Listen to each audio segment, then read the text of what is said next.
This isn't a story most people know about.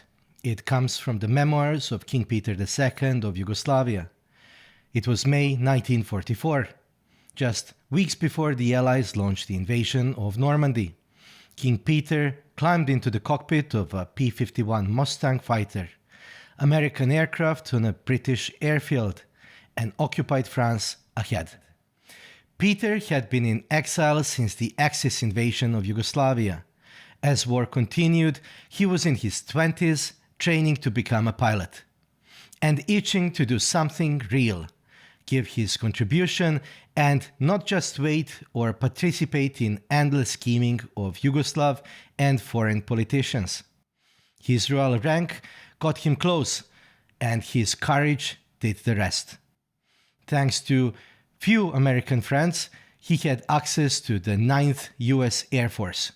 He flew regularly with them during the training. Even though he was a king of an allied country and sovereign, his hosts, British, said no to solo flights, while Americans didn't pay so much attention and didn't say much. One morning at the southern airfield, a recon flight opened up. A pilot had dropped out. Someone tossed out an idea. What if Peter went instead? To which he readily said yes. At dawn, he climbed in Mustang, fully armed and fueled, ready for escort duty. His job was to protect the recon aircraft carrying the cameras. They lifted off and crossed the channel. Over the past the Calais, the land looked like a living map. Villages, roads, fields, French territory under German occupation. The recon pilot did his job, shooting photos for the upcoming invasion, while King Peter scanned for trouble. Then came a voice on the radio. "Do you want to fly over Paris?"